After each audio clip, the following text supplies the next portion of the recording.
பயிற்சி 3.6 question number 3. Second sum வந்து graph வரையணும். அதை நான் உங்களுக்கு அப்புறம் சொல்லிக் கொடுக்குறேன். இப்போ இதில் பார்த்தீங்கன்னா ஒரு பல்லுறுப்புக்கோவை கொடுத்துருக்காங்க.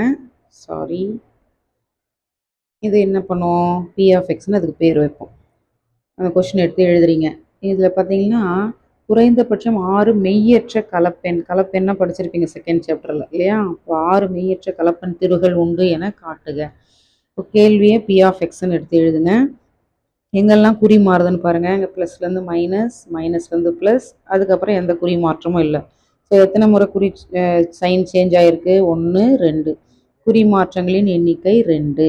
தேர்ஃபோர் அதிகபட்ச மிகை எண் மூலங்களின் எண்ணிக்கை 2ன்னு எழுதணும். அதுக்கப்புறம் எக்ஸுக்கு பதிலாக என்ன எழுதுவோம்? Minus x. So P of minus x is equal to x வர இடத்துலலாம் மைனஸ் எக்ஸ், எக்ஸ் வர இடத்துலலாம் மைனஸ், எக்ஸ் வர இடத்துலலாம் மைனஸ். அந்த பவர்லாம் எடுத்து அப்படியே எழுதுறீங்க. ஓகே, இப்போ ஏற்கனவே சொன்னதான், பவர் ஒத்தப்படையாக இருந்தால் உள்ள இருக்கிற மைனஸ் அப்படியே இருக்கும். பவர் ஒத்தப்படையாக இருக்கா, அந்த மைனஸ் அப்படியே இருக்கும். வெளியில் மைனஸ் இன்ட்டு மைனஸ் ப்ளஸ். இது வந்து ரெட்டப்படை நம்பர், அப்போ மைனஸ் என்னவாகும்? Plus. Plus into plus plus.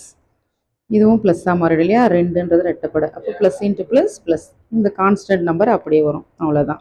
இப்போ குறி மாற்றங்களின் எண்ணிக்கை பாருங்கள், மைனஸ்லேருந்து ப்ளஸ்ஸு, அவ்வளோதான். இது எல்லாமே ப்ளஸில் போயிடுச்சு. ஸோ ஒரே ஒன்று தான் மாறி இருக்கு. குறி மாற்றங்களின் எண்ணிக்கை இஸ் ஈக்குவல் டு 1. தேர்ஃபோர் அதிகபட்ச குறை எண், ஏன்னா மைனஸ் எக்ஸ் வந்தால் குறை எண், ப்ளஸ் எக்ஸ் வந்தால் மிகை எண். அதிகபட்ச குறை எண் மூலங்களின் எண்ணிக்கை 1. இப்போது குறையெண் மிகையெண் குறையெண் ரெண்டும் சேர்ந்தது தான் மெய்யெண். அதனால் அதிகபட்ச மெய்யெண் மூலங்களின் எண்ணிக்கை இது 2, இது 1, கூட்டினா இந்த 3. ஓகே, இப்போது இந்த கொஷின் பார்த்தீங்கன்னா 6 மெய்யற்ற கலப்பெண், பவரில் பார்த்தா 9. அப்போ ஆக்சுவலாக 9 பூஜ்ஜியம் வரணும். 9 நமக்கு 3 ஆன்சர் கிடச்சிருச்சு மெய்யெண் மூலம்.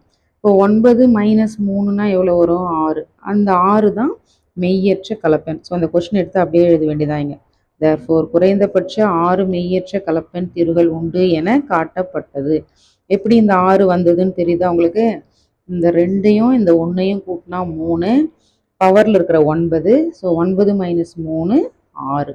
அதான் இந்த குறைந்தபட்ச 6 மெய்யற்ற கலப்பெண் தீர்வுகள். ரொம்ப ஈஸியான சம் இது.